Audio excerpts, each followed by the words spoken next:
നമുക്ക് മഴമുകിലൊളിവർണ്ണൻ ഈ ഒരു പാട്ടിന് ഹമ്മിങ് ഉണ്ട് ഫസ്റ്റിൽ വരുന്നത്. അതൊന്നും നിങ്ങൾക്ക് ഇതിൻ്റെ നൊട്ടേഷൻസ് തരാം. അത് മധ്യമാവധി രാഗത്തിനെ അടിസ്ഥാനപ്പെടുത്തിയാണ് ചെയ്തിട്ടുള്ളത്. ഇപ്പോൾ ഇതിപ്പം 2.5 ശ്രുതിയിൽ വായിക്കുക. അപ്പോൾ സാ രി ചെറുത് വലുത്, ഇതാ സരി രി വരിക, വലിയ രിയ വരിക. സരി മാ ചെറുത്, അല്ല ഗാ ചെറുത് വലുത്, പിന്നെ മാ ചെറുത്. അപ്പം സാ രി ചെറുത് വലുത്, ഗാ ചെറുത് വലുതും കഴിഞ്ഞിട്ട് മാ, ഗാ ഇല്ലതില്ലേ. അപ്പം സരി മാ, പിന്നെ പാ, ഇത് ചെറിയ മായാണ്. പിന്നെ മാ വലുതും കഴിഞ്ഞിട്ടാണ് പാ. പനിസ എന്ന് വരും. 2.5 ശ്രുതിയാണേ, ഇത്തിരി ടോപ്പാ. അപ്പോൾ പാ, ദാ ചെറുത് വലുത്, ദായിൽ ഇടയ്ക്ക് അന്യസ്വരം വരുന്നുണ്ട്. പിന്നെ നീ ചെറുത് വലുത്, നീ ചെറുതാകുമ്പോൾ വരും കേട്ടോ. സരിമ സരിമ പനിസ സനിപ മരിസ. ഓക്കെ. അപ്പൊ പാ പനിദ മ പാ പനിദ മ പാ പനിദ മ. അപ്പൊ ദാ വന്നില്ലേ, അന്യസ്വരം വന്ന് ദാ വലുത്. പാ പനിദ മ പാ പനിദ മ പാ പമഗ മഗരി ഗരി സ സ രി പമഗ മഗരി ഗരി സ സ പാനി സ രി സ നി പ പാനി മരി സ. ഇത്രൂടെ നല്ല പറഞ്ഞുതരാം. പാ പനിദ മ പാ, ഒന്നുകൂടി. പാ പനിദ മ പാ പനിദ മ പാ. മനസ്സിലായോ? ആ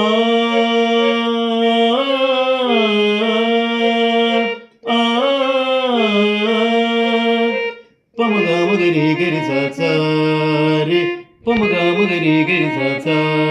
അവിടെ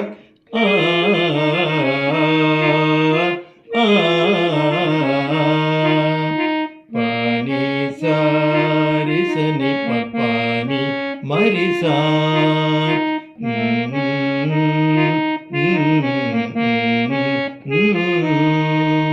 അപ്പൊ ഇതില് പമഗ മഗരി ഗരി സ പമഗ വേണമെങ്കിൽ മഗരി ഗരി സ ഇങ്ങനെ വായിക്കാം. പമഗ മഗരി ഗരി സ സാരി പമഗ മഗരി ഗരി സ സ പമഗ മഗരി ഗരി സ സാരി പമഗ മഗരി ഗരി സ സ. അപ്പൊ അങ്ങനെ വരും.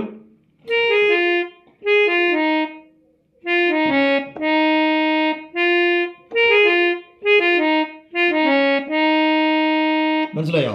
പമഗ മഗരി ഗരി സ സാരി പമഗ മഗരി ഗരി സ സ പാനി സ രി സ നി പ പാനി സ രി സ നി പ പാനി മരി സ മരി സ പാനി മരി സ.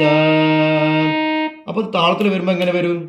പമഗ മഗരി ഗരി സ സാരി പമഗ മഗരി ഗരി സ സ പാനി സ രി സ നി പ പാനി മരി സ. ഇനി നമുക്ക് ആദ്യം തൊട്ടിട്ട് വായിച്ചു നോക്കൊന്ന്. പാ പനിദ മ പാ പനിദ മ പാ പമഗ മഗരി ഗരി സ സാരി പമഗ മഗരി ഗരി സ സ പാനി സ രി സ നി പ പാനി മരി സ. ഒറ്റ പ്രാവശ്യം കൂടി വായിച്ചിട്ട് നിർത്താം. ഫിംഗറിംഗ് ഒക്കെ ഏകദേശം മനസ്സിലായിട്ടുണ്ടെന്ന് വിചാരിക്കുന്നു ഞാൻ.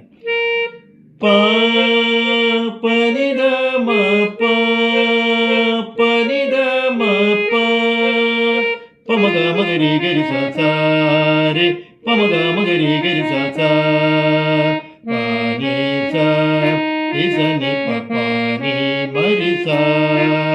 ഹമ്മിങ് വേണം കാണിച്ചു തരാം. ആ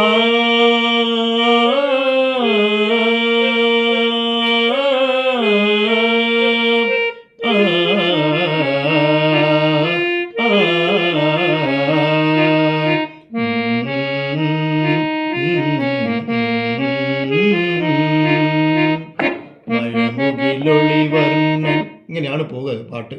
അപ്പോൾ പാട്ട് ഇപ്പം പിന്നെ ഞാൻ ചെയ്തുതരാം നിങ്ങൾക്ക്. ഈ ഹമ്മിങ് പഠിക്കുക, ഓരോന്നിനും ഹമ്മിങ് കാണിച്ചു തരും നിങ്ങൾക്ക്.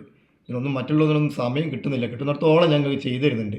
നല്ല നീറ്റായിട്ട് പഠിക്കുക, ഫിംഗറിംഗ് ഒക്കെ മെല്ലെ കാണിച്ചു തന്നിട്ടുണ്ട്. ഒക്കെ പിന്നെ പഠിച്ചിട്ട് നന്നായി വായിക്കുക. തീരെ ഡൗട്ട് വരുമ്പം അത്രയ്ക്കും നിങ്ങൾക്ക് ശരിയാകുന്നില്ല കൈകൾ എന്നൊക്കെ പറഞ്ഞ് വിചാരിച്ചാൽ സമയം എടുത്തിട്ട് ഒരു ഓൺലൈൻ ക്ലാസ് നിങ്ങൾ സംഘടിപ്പിച്ചിട്ട് എൻ്റെ അടുത്ത് ഇരുന്ന് പഠിക്കുക. ഓൺലൈൻ ക്ലാസ് ഇവിടെ അടുത്തുള്ള ഒരു ഓഫ്ലൈൻ ക്ലാസ്സിലും ഇരിക്കുക, വരാം. ഓക്കെ, ശരി.